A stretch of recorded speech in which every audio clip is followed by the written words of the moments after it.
It's the 4th of July, and I'm stuck here in the warehouse due to some vehicle issues. That's okay. I guess I'll just have to lock myself in here and get a lot of stuff done. Anyway, I thought I'd give you a look at what has been going on with the huge pile of tubes. As you might know, my first video on YouTube was a look at a huge pile of tubes that I had acquired from a place that was going under. And yeah, just boxes and boxes, stacked boxes of tubes, sorted, unsorted, all different types. Well, that was quite some time ago. Let's see where that stack sits now. Well, it hasn't actually moved, but it has changed considerably. As you can see, I have been putting a lot of work in here. I've been doing a lot of tube mining, and there's a lot more space here. Let's take just a quick look. Now, if you recall, this area here, this particular corner, was just solid boxes up to, from here to about all the way to the cinder block wall. Yeah, what is that, 8 feet or so? It was just a gigantic stack of boxes that went way up. In the back, it went all the way up to the bottom edge of this air conditioning unit. Oh, all the way up there. And against the wall, under the window. It was just a gigantic stack of boxes. So actually, yeah, go ahead and go back and review that video. It's the first video I ever did. Well, you can see I've been doing a lot of sorting. You can actually see the floor. Let's take a quick look. Still kind of a tight squeeze. But yeah, I've got all sorts of little paths in here. You can see these metal containers. These are actually shipping containers the military used to use. I don't think they use them anymore. But they're reusable. And they've got lids and clamps. And they used to throw all sorts of things in there. They're made of steel. They're incredibly tough. And they would just move them around from base to base. You can see like that one has just gobs of stickers. And that one looks like it had a magnetron in it at one point. So that one. Anyway, yeah, it's a lot of these tins are now gone. They're being repurposed. But before, when I was cleaning this place up, I was just putting tubes in whatever boxes or these tins that I could find. They were just sending these to scrap, so they said, hey, if you fill it with tubes, you can have them. So I did, and I took them, and they're actually quite useful. They're pretty nice. They're good garbage cans too, but I've got other plans. But you can see there's still a lot of sorting to do. There's still a lot of boxes. 7236s, that's a kind of a computer-rated 6080. Got quite a lot of those. Those were used actually in Sage. I think core memory drivers. But we got Western Electric 705As there. Nah, looks like an 803 there. Just a lot of still unsorted stuff. And you know, some of these 100 packs flats, I got a lot of those. Those seem to be fairly sorted. But yeah, this place just had gobs of boxes like this. This box at one point was full all the way to the top of just mixed tubes like that. All sorts. And then of course some tubes, some boxes were nicely pre-sorted. Like those are all 1625s. And then we got all these 100 flats of tubes. Some of these are 12SN7s. Unfortunately, some of them are kind of useless. I think one of these has 119 AU4s. I don't know what I'm going to do with those. Take them to the rifle range. I don't know. But yeah, my sorting process. Let's do a quick look at that. Yeah, basically I set up camp. Lately I've been doing it right here in this spot. Grabbing a box and get a bunch of my acro bins here. You know how much I love acro bins. And sort. And you do it for half hour at a time, hour at a time. You know, it does wear you down a bit. But basically I sort them into various categories. Like here, these are all like the nice boat anchor type looks like a 6J6, 6X4, another 6X4, 6AS5. These are all kind of the nice boat anchory type tubes. Not the stupid color TV tubes with dumb filaments.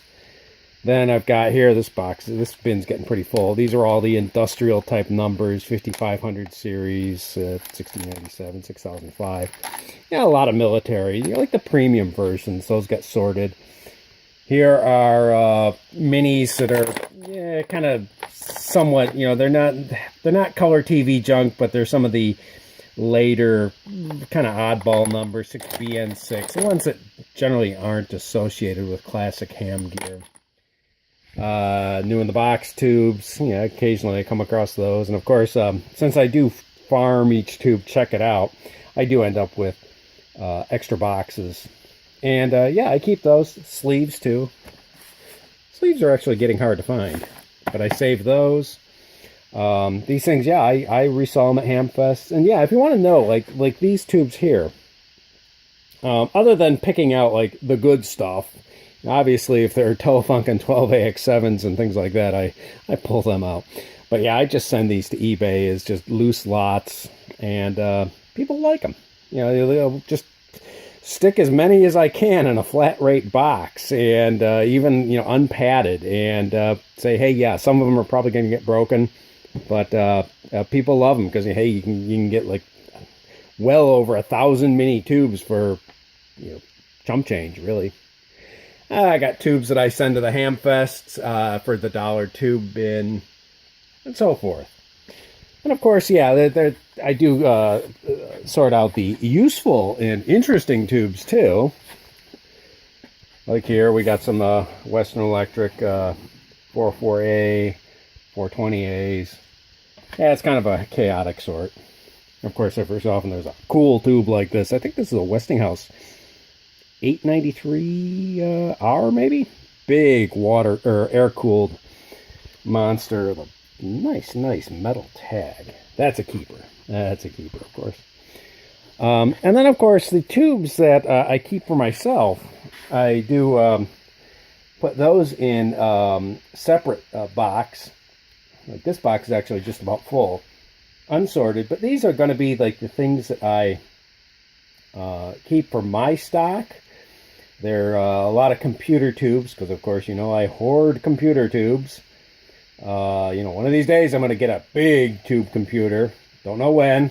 Missed out on one or two already, but going to need tubes. So all the kind of the nicer tubes go in here. You can see a 6080, 6SN7s, 12AX7s, all the different little twin triodes go in here. Looks like a 5U4 and all that. And then, of course, garbage. You come across gassy tubes and broken tubes. That's just the nature of the beast around here. But sorting, eventually I do sort these. And I never try and sort too much at a time, or too many types at a time. So typically what I'll do is set up Acrobins. Here's my latest round.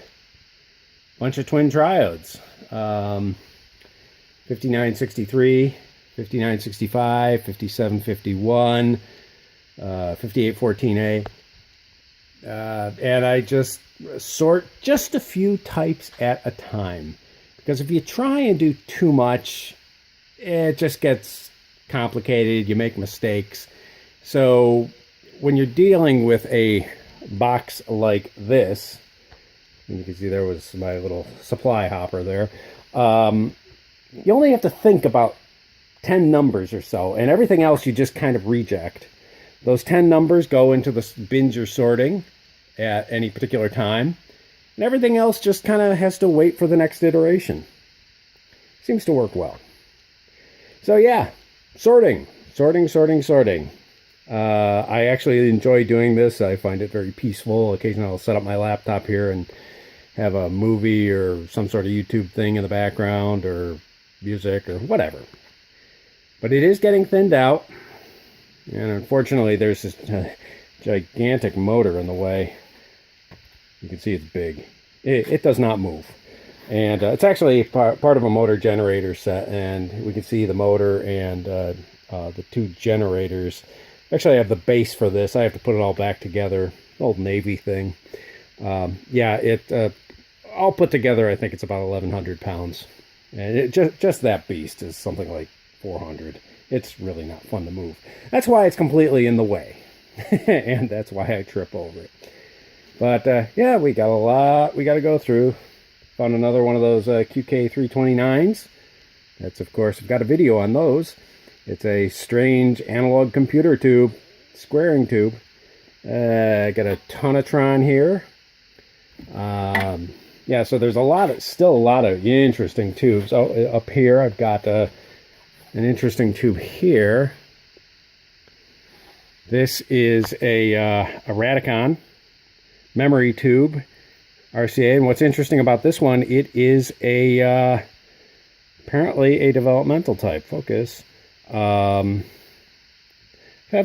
pulled out several Radicons out of this pile. Someday I'll make a video about that. I'd like to play around with one of these. So let's put it out there so it doesn't roll away. Of course, yeah, like I said, I come across a lot of these 100 flats of tubes.